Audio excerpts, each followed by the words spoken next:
Assalamualaikum warahmatullahi wabarakatuh. Hari ini kita akan membahas mengenai sales and distribution. Materi ini kita gunakan materi standar dari SAP University Alliance program. Kemudian materi ini berhubungan dengan nanti ketika praktek Anda akan menggunakan SAP ERP 6.08. Dan studi kasusnya kita akan pakai Global Bike. Kemudian untuk belajar modul ini, Anda tidak dibutuhkan syarat tertentu untuk belajar di modul ini. Terkait dengan modul, ini merupakan modul untuk pemula ya. Jadi kita semuanya yang belum punya pengalaman di ERP, kita bisa belajar dengan menggunakan modul ini. Beberapa learning objective dari modul ini, yang pertama adalah nanti Anda akan belajar bagaimana functionality di modul SD.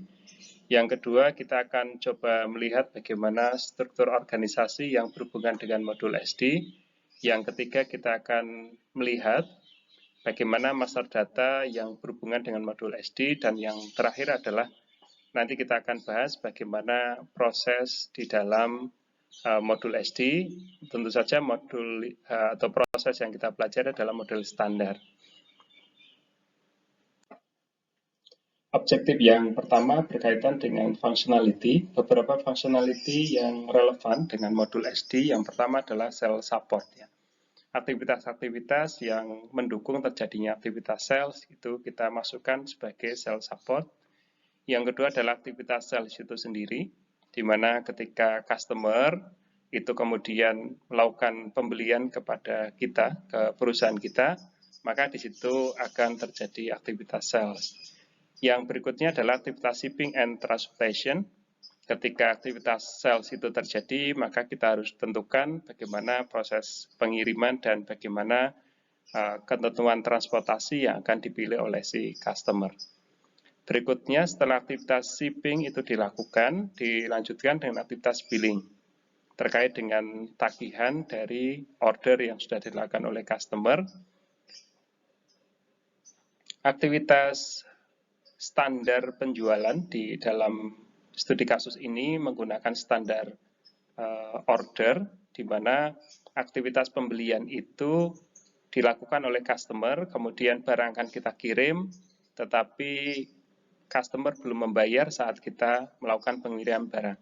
Oleh karena itu, kita akan manage barang yang kita jual kepada customer dengan menggunakan credit management ya.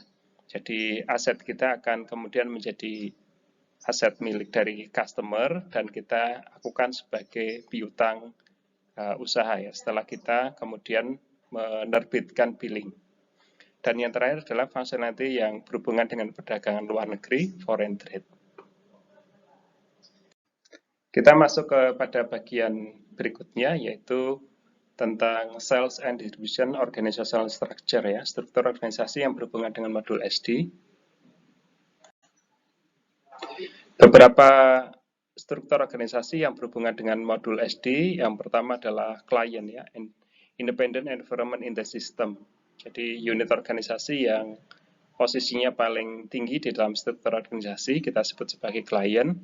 Kemudian ada company code. Company code adalah organisasi unit yang paling kecil yang bertugas untuk melakukan maintain legal set of book ya. Di sini catatan penjualan itu kemudian akan diakumulasi di sini dan dibuat pencatatan untuk kepentingan legal set of books ya, atau pembuatan laporan-laporan keuangan dilakukan pada unit organisasi ini. Berikutnya adalah credit control area, organisasi unit yang menjamin dan memonitor credit limit pada customer ya. Tadi di functionality kita sudah singgung mengenai credit management dan aktivitas manajemen kredit tadi dilakukan di unit organisasi credit control area ini. Di mana credit control area ini dapat termasuk di dalamnya satu atau lebih company code. Jadi satu company code itu bisa di-manage credit control area-nya oleh sebuah CCA ya. Kemudian ada sales organisasi. Sales organisasi adalah organisasi unit yang bertanggung jawab untuk aktivitas penjualan berbagai macam produk atau jasa. Kemudian ada distribution channel. Distribution channel adalah cara bagaimana produk atau service itu sampai kepada customer. Beberapa distribution channel yang umumnya ada adalah distribution channel wholesale, retail, atau direct sales. Kemudian unit organisasi berikutnya adalah division. Division adalah cara bagaimana kita mengelompokkan material, produk, atau jasa. Kemudian ada sales area, di mana definisi dari sales area adalah kombinasi dari sales organisasi, distribution channel, dan division ya. Jadi kalau kita punya satu sales organisasi, satu distribution channel, dan dua division, maka akan kita hasilkan dua sales area, di mana satu sales area yang pertama adalah sales organisasi 1, division channel 1, divisi 1, dan sales area yang kedua adalah sales organization 1, distribution channel 1, dan division 2. Dengan kombinasi ini, sales organisasi, division channel, dan division, maka kita bisa menentukan condition, sebagai contoh adalah terkait dengan harga ya. Jadi kalau kita misalnya distribution channel-nya adalah wholesale, biasanya harganya akan lebih murah dibandingkan dengan yang retail. Kemudian unit organisasi berikutnya adalah plan, di mana plan yang dimaksud di sini adalah delivering plan ya. Lokasi di mana goods, ya, material atau barang itu berada, di mana barang yang dimaksud ini adalah barang yang kemudian akan kita deliver kepada si customer, dan plan di mana kita menempatkan material atau goods itu yang tujuannya untuk mendistribusikan barang kepada customer kita kategorikan sebagai delivering plan. Selain unit organisasi tadi, ada beberapa unit organisasi lain yang relevan dengan sales and distribution. Salah satunya adalah shipping point, loading point, sales office, sales group, dan salesperson. Struktur organisasi kalau kita buat dalam bentuk bagan, di bagian kiri yang warnanya biru ini adalah struktur organisasi yang dibuat oleh perusahaan, sedangkan di sebelah kanan adalah struktur organisasi yang didefinisikan oleh SAP ERP ya.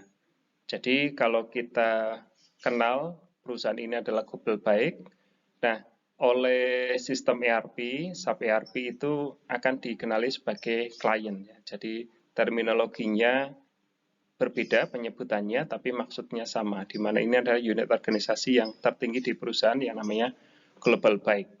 Kemudian Global Bike itu punya dua company code. Secara fisik, perusahaan Global Bike itu ada di dua negara, yaitu di Amerika dan di Jerman. Global Bike Incorporation dan Global Bike Germany.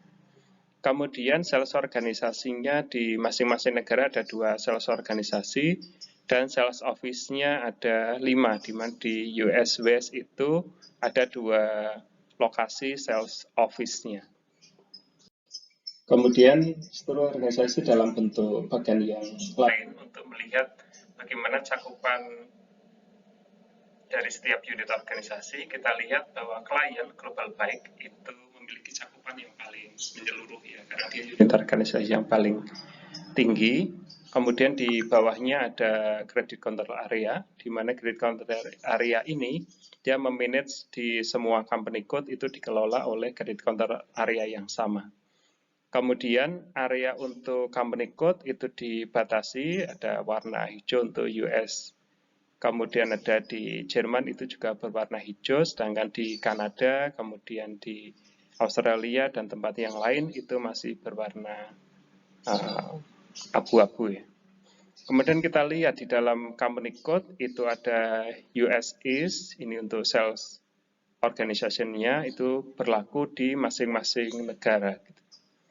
Kemudian kita lihat bagaimana division-nya itu berlaku. Jadi division bagaimana pembagian material atau pembagian goods tadi itu berlaku juga, ketentuan pembagian tadi berlaku untuk semua company code. Dan yang termasuk di situ adalah distribution channel-nya juga bisa berlaku di semua company code. Oke, setelah kita tadi coba mengenali struktur organisasi, sekarang kita masuk kepada master data, sales, and distribution.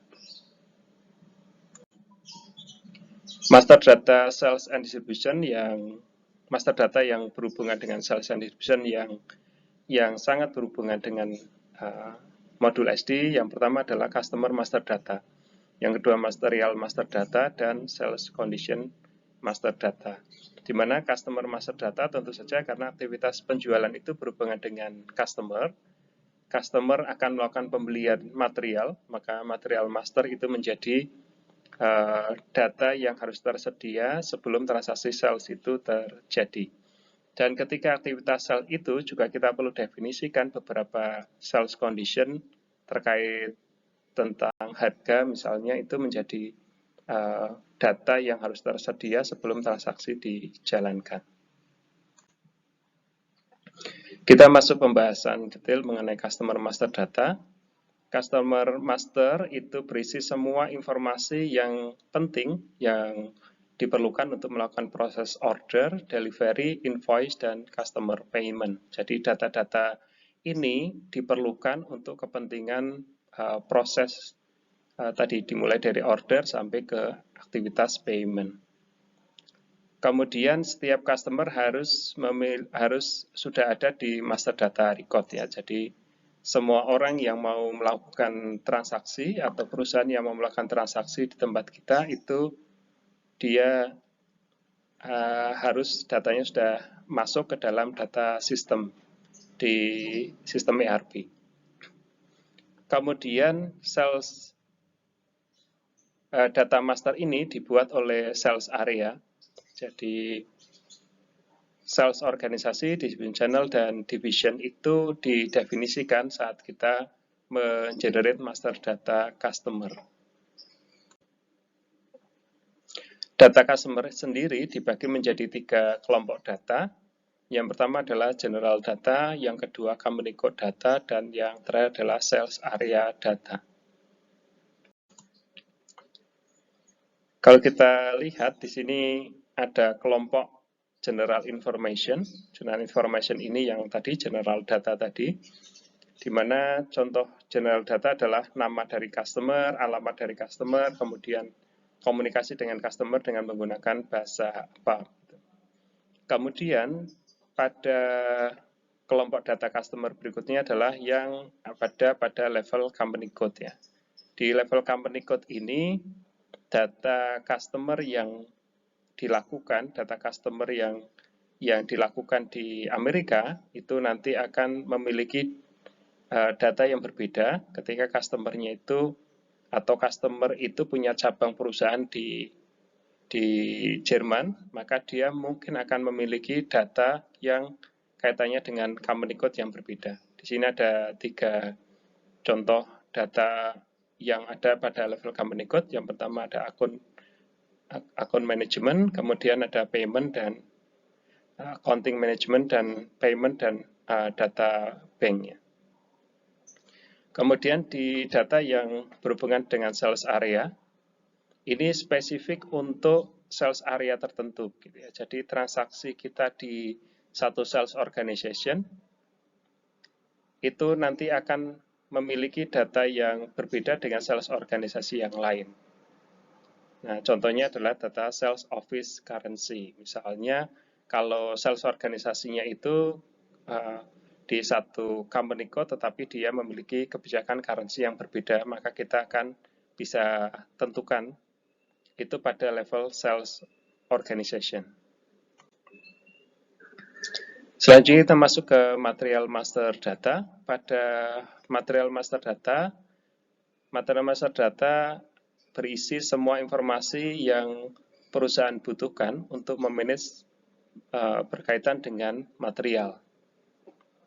Dan master data material ini adalah master data yang paling banyak digunakan di berbagai macam modul. Misalnya di modul ini tentu saja modul sales, kemudian di material management, modul production, modul plan management, plan maintenance, kemudian accounting and controlling, kemudian quality management. Jadi ini adalah master data yang paling banyak nanti berhubungan dengan modul-modul yang lain.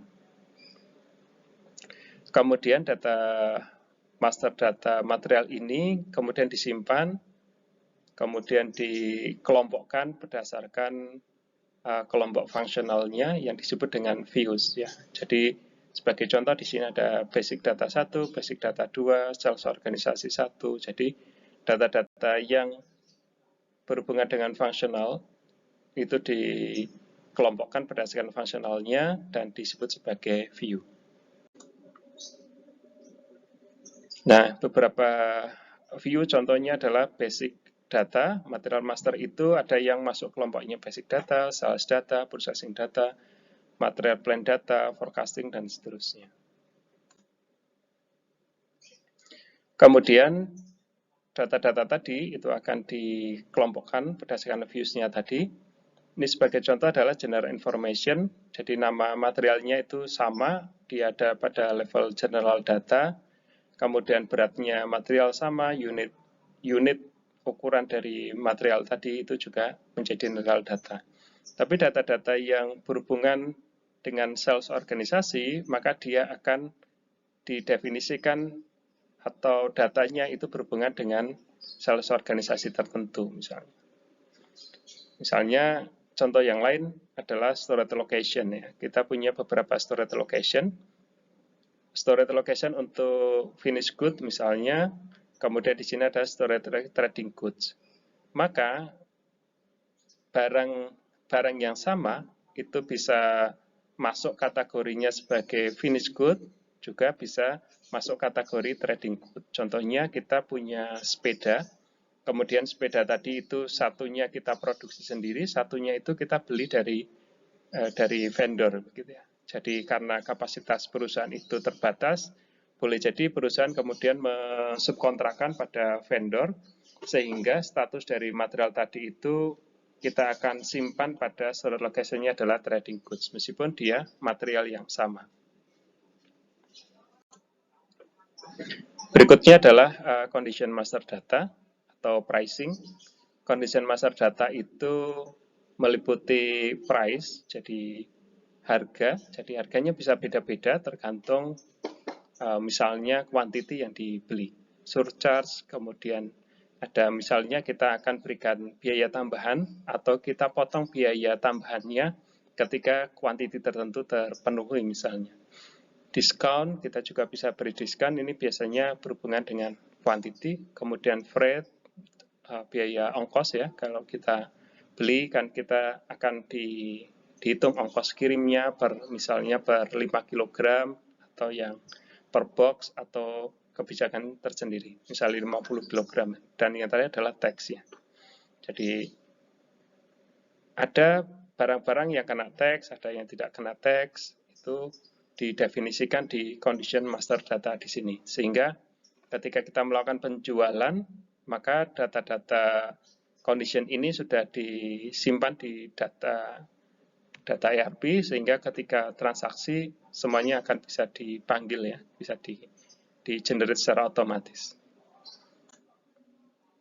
Kemudian dari data-data tadi, kita bisa dari transaksi, kita bisa outputkan, yang kemudian output tadi itu akan kita kirimkan pada customer dengan menggunakan berbagai macam media, ada email, ada mail, dan seterusnya. Bagian yang terakhir adalah kita membahas mengenai sales distribution processes, order to cash. Ini adalah siklus dari sales order process, di mana aktivitas sales order itu dimulai dari aktivitas pre-sales activity, kemudian sales order entry, check availability, pick material, packing material, post good issue, invoice customer, dan receive customer payment. Aktivitas pre-sales di sini kita lakukan. Misalnya ada phone call itu dilakukan, atau kita memberikan brosur kepada customer, kemudian customer akan mengevaluasi penawaran kita. penawaran tadi akan ketika customer cocok dengan penawaran kita, maka customer akan melakukan pembelian. Aktivitas sales di sini ketika customer kemudian mengorder barang ke tempat kita, maka kita lakukan proses yang namanya sales order. Kemudian di dalam aktivitas sales order tadi, ketika customer sudah beli, kemudian kita akan cek ketersediaan materialnya di gudang ya. Cek ketersediaan material di gudang ini untuk menentukan delivery time-nya itu berapa lama yang mungkin untuk dipenuhi ya. Jadi di sini time to premise itu akan ditentukan berdasarkan availability. Ketika barangnya tersedia, maka kita bisa menjanjikan pengirimannya kapan sesuai dengan transportasinya. Ketika barangnya tidak tersedia, maka kita bisa memanggil atau kita bisa mengambil berdasarkan rencana produksi dari bagian production planning-nya. Dari sana kita bisa memprediksi kira-kira time to promise-nya itu yang bisa kita janjikan kepada customer itu kapan barangnya akan tersedia. Atau kalaupun kita ada planning, kemudian juga mempertimbangkan vendor, ada misalnya kita subkontrakkan pada vendor, itu juga nanti akan menjadi parameter yang akan dipakai untuk mengecek availability-nya. Jadi cek availability ini boleh jadi materialnya sudah tersedia, sudah ada di gudang atau sudah ada di plan, tapi boleh jadi materialnya itu masih statusnya adalah planning. Tapi pada prinsipnya adalah kita bisa memberikan informasi pada customer mengenai kapan material itu bisa diterima oleh customer, disupport oleh sistem ERP ini. Jika pada waktunya yang sudah ditentukan kita sudah bisa lakukan pengambilan material, maka kita akan picking materialnya seberapa banyak materi itu akan di-picking. Aktivitas picking di sini boleh jadi customer order 100 item gitu, tapi yang kita picking belum tentu 100 ya. Kalau proses pengirimannya bertahap, maka kita picking sesuai dengan schedule pengiriman. Kemudian material tadi selain di picking, kemudian kita juga packing. Kalau memang materinya butuh di packing, akan dilakukan aktivitas packing di dalam plan. Kemudian setelah di packing, maka material akan dikeluarkan dari plan ya, dikeluarkan dari plan, dan kita akan mengenerate post good issue. Artinya bahwa material tadi itu sudah keluar dari plan ya, keluar dari plan. Dan setelah kita generate post good issue, maka kita bisa mengenerate yang namanya invoice ke customer ya. Invoice ini bisa immediately, begitu post good issue kita generate invoice, atau kita tunda invoice-nya sesuai dengan kesepakatan dengan si customer. Nah, customer invoice ini nanti bisa disertakan dengan pada saat pengiriman material, pengiriman goods kepada customer, atau ditunda tadi. Begitu si customer itu terima invoice dari kita, maka dia akan melakukan pembayaran kepada kita. Dan proses setelah customer melakukan pembayaran, maka proses sales order-nya akan selesai. Demikian materi kita untuk sales and distribution. Dimulai dari tadi kita membahas mengenai functionality, kemudian kita membahas mengenai struktur organisasi, master data, dan yang terakhir kita membahas mengenai sales order process. Demikian dari saya. Assalamualaikum warahmatullahi wabarakatuh.